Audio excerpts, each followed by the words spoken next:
국어를 철저하게 사고력을 요구해요. 그래서 애들한테 물어봅니다. 야, 이거 왜 틀렸어? 그럼 애들은 저 단어를 몰라서 틀렸어. 이런 애는 심각합니다. 저도 진짜 올해 가르친 애 중에 제일 바보 같은 애 성적표를 받아봤는데 깜짝 놀랐어요. 분당 지역의 학생이긴 하지만 차마 성적을 얘기할 수 없을 정도의 성적입니다. 국어만 높아요.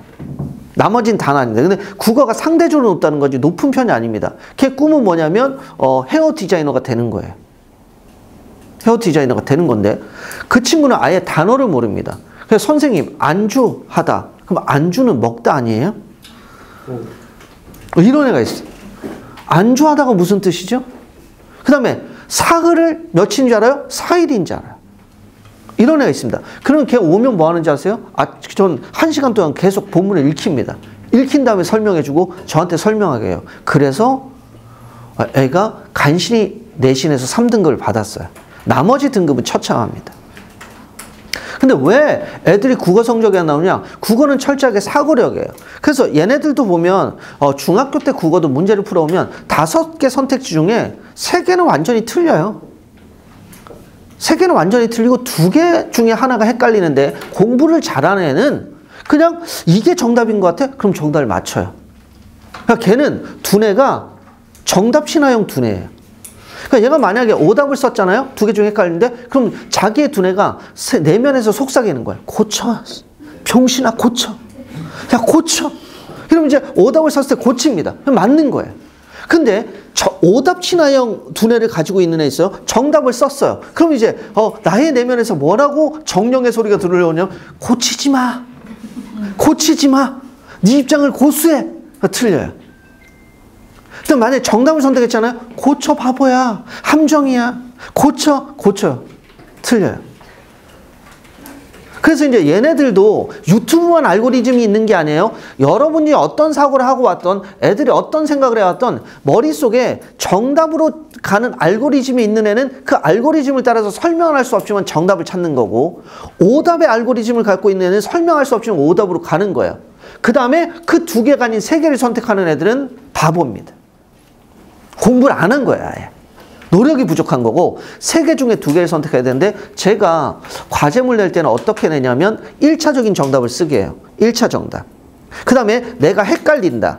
이건 정답이 아닌 것 같다. 2차 정답을 쓰게 해요. 근데 지금 제가 가르치는 애들 중에 리턴이 애들 좀 많습니다. 그러니까 중국 살다가 온 애들 좀 많아서 국어를 하는데 한 학생이요. 40문제를 주면 보통 15문제에서 18문제를 맞아요. 40문제. 일주일에 40문제 과제를 주는데 근데 그 친구가 지금은 여전히 18문제 맞는데 1차 정답에서는 18문제 맞는데 2차 정답도 옛날엔 18문제였다. 지금은 27문제까지 갔어요. 그래서 제가 뭐라 그러냐면 네 국어 성적이 좋아지고는 있다. 근데 한 번에 바로 정답을 찾지 못하지만 이제 완전한 오답을 선택하는 바보 같은 짓은 하지 않는다. 그럼 이제 매력적 오답과 정답 중에 정답을 어떻게 선택할지 저한테 설명해야 됩니다. 클리닉 할 때. 설명 못하면 집을 못 가요. 근데 그렇게 과정을 만들어줘야 국어 성적이 오르는 거다. 근데 국어에서 왜 국어가 어렵냐면 잘 봐. 수업 지문이 있어요. 그 다음에 낯선 지문이 있습니다. 보라고도 낯선 지문이 한두 개씩 껴 있어요. 보라고 같은 경우에는 창비의 교과서를 가지고 하는데 창작과 비평이라는 데서 나온 교과서가 있습니다. 근데 시가 나오잖아요. 교과서에 나온 시 하나, 낯선 시 하나가 나옵니다. 그럼 이 2개를 비교해야 돼요. 근데 그동안에 애들이 어떤 공부를 했냐면 시에 대한 지식을 암기하려고 했는데 어떤 기준을 적용하느냐에 대해서 비교의 범위가 달라집니다. 비교가 달라져요. 자, 용인과 분당을 비교해 볼까요? 용인과 분당을 비교할 때 첫 번째 비교의 기준은 뭐니? 뭘 것 같아 너? 용인과 분당을 비교하면? 성적? 또 용인 지역과 분당 지역. 이름? 또 없어? 제일 중요한 건 뭐겠어요? 대한민국에서 가장 중요한 건 니네 돈? 그렇지. 돈. 근데 너무 노골적으로 돈 그러면 자본주의가 낳은 괴물처럼 보이니까. 알겠어? 강남 중심부와의 거리야. 좀 어려운 말 나오면 그치? 강남 중심부와의 거리야. 강남 중심부와의 거리가 가까울수록 네 말대로 뭐가 비싸겠니? 얘는 3만 원짜리도 갖고 있구나. 나 주면 안 돼? 안 돼? 주면 나 5만 원짜리를 주려고 그래. 이미 기회는 지나갔어.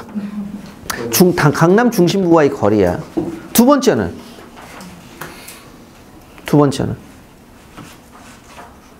강남 중심부와의 거리와는 분당이 확실히 앞서. 그 기준을 하면. 두 번째는 학원비가 비싼 거 다 돈으로만 가지 마. 좀 항상 사람은 여러 가지를 봐야 돼. 돈만으로는 세상을 살 수가 없어. 또 분당과 용인을 비교할 때 인구수 있잖아요. 인구수는 학교당 인구수는 분당이 훨씬 적습니다. 저 분당에서 학원에 있다가 나와서 이게 공원에 앉아 있는 경우가 많거든요.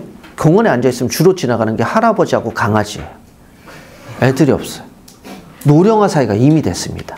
그래서 지금 분당은 중학교 하나씩, 고등학교 하나씩이 점점 없어지고 있어요. 중학교 인구도 줄어들고 있어요. 근데 용인은 고등학교 인구가 계속 늘어나고 있어요.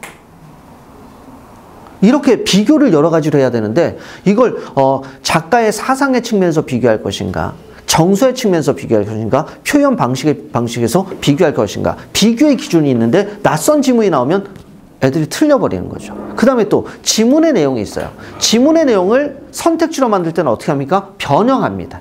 순서를 변형하거나. 그래서 윤동주의 가장 유명한 시가 서시라는 게 있어요. 그치? 서시 암송할 수 있니? 아니요. 암송할 수 있는 시 하나라도 있어? 큰일이네. 그러면 암송하고 있는 노래는 있어? 몇 개 조금 있긴. 와, 일어나봐. 불러. 예, 없어요. 저 그건 아니야? 윤동주의 서시가 이거 하늘을 우러러 한 점 부끄러움이 없기를 잎새 이는 바람에도 나는 괴로워했다. 이게 과거예요. 예? 그 다음에 별을 노래하는 마음으로 모든 죽어가는 걸 사랑해야지. 여기서도 이제 애들은 아니 왜 죽어가는 걸 사랑해? 살아있는 걸 사랑해야지 이러는데 그 마지막에 보니까 오늘 밤에도 별이 바람에 스치운다. 그러면 이렇게 돼 있어요.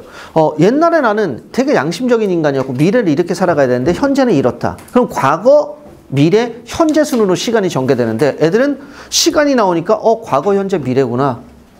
그래서 국어에서는 이런 함정을 많이 파는 거야. 분명히 시상의 전개가 과거, 미래, 현재로 돼 있는데 과거, 현재, 미래 순으로 시간이 전개되고 있다. 맞는 것 같다. 그러니까 그 하나하나를 조금씩 바꿉니다. 그러니까 국어 지문 어떻게 하냐면 말이 교묘한 거야. 100% 다 틀린 게 아니야. 30% 정도만 틀린 게 있고 80%가 틀린 게 있어요. 80%가 틀린 거 뭐가 됩니까? 완전한 오답. 20%에서 30% 틀린 게 뭐예요? 정답과 매력적 오답이에요. 이걸 골라내야 되는데 철저하게 비교하고 분석하는 능력이 없으니까. 그리고 아무 데서나 내는 게 아니에요.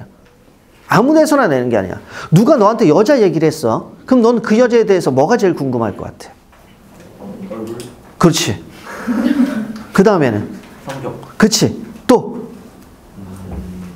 얼굴, 성적, 성격. 성격? 또 세 번째는? 성적. 자, 남학생들은 이런 기준을 가지고 있어요. 그러면 정보를 줄 때 이 세 가지를 기준을 줘야 돼요. 그럼 여학생, 남자에 대해서 누군가 얘기를 하고 있어? 넌 그 남자에 뭐에 관심이 있을 것 같아? 성격. 성격? 또? 얼굴? 얼굴은 되게 잘생긴데 키가 160이야. 우리 솔직해져야 돼. 솔직해지지 않으면 이 설명에 의미가 없어. 키도 조금 봐요. 많이 봐야지. 키 많이 봐야 돼. 그 다음에는 오늘만 사는구나. 미래를 생각하지 않는구나. 미래를 생각하려면 걔 뭘 봐야 돼? 성격도 있지만 성적도 봐야지. 그치? 뭐 어떤 음식을 좋아하는가는 친해지고 난 다음에 얘기해도 돼. 그치? 어떤 색깔을 좋아하는가는 친해지기 전에 생각해도 돼. 그 다음에 니네 이 여자가 좋아하는 향은 어떠냐니까 이런 건 지금 생각해 안 해? 안 해. 그치? 이런 것처럼 국어에서도 주요한 정보들이 있어요. 주요한 정보들이 있어요. 이걸 제대로 찾아내면 되는데 그 정보가 머릿속에 딱 박혀있는 애는 여기에 함정이 있겠구나. 내가 이걸 판단해야 되겠구나. 라는 생각을 하는데 그게 안 되는 애는 처음부터 끝까지 읽는 거예요. 다 그럴듯해. 그러니까 함정이 숨겨놓은 포인트가 있거든요. 그걸 찾아야 됩니다. 그러니까 남자애들, 얘네들 아직 그러진 않겠지. 컴퓨터에 대한 관심이 많니? 그렇게 많진 않아. 그래? 너는 제일 관심 있는 게 뭐야? 세상에 거의 달관한 듯한 태도인데? 넌 제일 관심 있는 게 뭐야? 그림. 그림? 그림 볼 때 뭐가 제일 중요해? 그림의 세 가지 요소는 뭐니? 색칠. 그림의 3요소 뭐야? 이것도 몰라? 그림의 3요소. 점선면은 도형이잖아. 수학이잖아, 수학. 점성이라는 줄 알았잖아. 점성면을 말해줘. 웬만하면 제가 내년에 수업을 하려고 했는데 지금 심각해. 내가 내년에 여기서 수업을 하느냐 말이야. 지금 너희들 점선면은 수학할 때 하는 거고. 선은 맞아, 선은. 선 하나는 맞아. 나머지 두 개. 색채, 색, 선. 조형 그림자. 그 다음에는 형태. 요게 그림의 3요소야. 그럼 소설의 3요소는 뭐니? 소설의 3요소. 그렇지. 인물, 사건, 배경. 그럼 소설에서 맨날 나오는 게 뭐야? 얘랑 친하냐 싸우냐. 얘랑 싸웠다가 친해졌느냐 친해졌다가 싸우느냐. 근데 대부분의 소설은 두 가지야. 별로 관심 없고 별로 사이가 안 좋다가 좋아지는 게 대부분이야. 그래서 보통 그런 게 있지. 여행 가는데 난 혼자 머릿속에 온갖 생각하느라고 기차를 탔는데 앞에 있는 애가 깝죽대. 형씨 어디까지 가시오? 형씨 이름 뭐요? 형씨 직업이 뭐예요? 처음에 귀찮아. 근데 알고 봤더니 얘도 나랑 같은 힘든 인생을 살고 있구나. 공감해. 그치? 이런 게 대부분이야. 인물 간의 관계는. 그 다음에 고전소설 보면 어떤 애가 태어났어. 엄청난 좋은 집안에 태어났는데 간신 때문에 몰락하고 어릴 때 막 어디 가가지고 산속에 들어가거나 다른 집에 가서 자라다가 얘가 영웅이 돼. 그럼 영웅이 될 때 꼭 누가 도와줘? 스승님이나. 그치? 스승이면 또 누구? 아주 신성 같은 사람이 도와준다고. 이런 사람이 뭐라 불러? 조력자. 얘를 끝까지 괴롭히는 애들이 있어. 누구야? 적대자. 그러니까 인물 간의 관계는 항상 이거야. 대립적이냐 양립적이냐. 니네도 사람을 두 가지로 보잖아. 쟤 나랑 친한가 안 친한가. 그치? 근데 이런 관계로 보진 않아. 소설에는 그런 거 안 나와. 지배와 피지배 관계는 안 나와. 얘와 얘의 관계가 누가 더 우위에 있는가가 얘가 얘를 지배하는 관계인가 피지배 관계는 안 나와. 근데 이제 너희들의 삶은 지배와 피지배 관계지. 얘네 셔틀이야. 얘를 내가 누를 수 있어 없어? 얘 무서운데 눈빛? 방금 우리 아들의 눈빛을 봤어. 그러니까 인물 간의 관계 이걸 보면 돼. 사건은 뭘 보겠니? 사건은 둘이 왜 싸웠냐? 어떻게 화해했냐? 그다음 그 사건에서 어떤 계기를 보여주는 뭐가 있겠어? 소재. 배경은 그냥 시간의 흐름을 보여주는 건지 내면적 심리를 보여주는 건지 몇 가지 있어. 이 틀을 계속 익혀야 돼. 이 틀을. 그걸 익히면 공부를 잘하는 거야. 그걸 못하면 떨어지는 겁니다. 시에서는 뭐가 제일 중요해? 시의 3요소는 뭐니? 운율. 운율. 음보? 음보가 운율의 하나잖아. 그래도 완전히 너희가 노베이스는 아니야. 다행히. 뭔가 알고는 있는데 정리가 안 돼 있어. 그건 내가 내년에 정리를 시켜줄게. 올 겨울부터. 운율. 심상? 또. 제일 중요한 거. 시는 뭘 노래한 거야? 대부분의 감정이잖아. 그럼 뭐 했어? 정서. 아시겠어요? 그럼 화자가 어떤 정서를 갖고 있는가? 그 정서를 어떤 방식으로 표현하는가?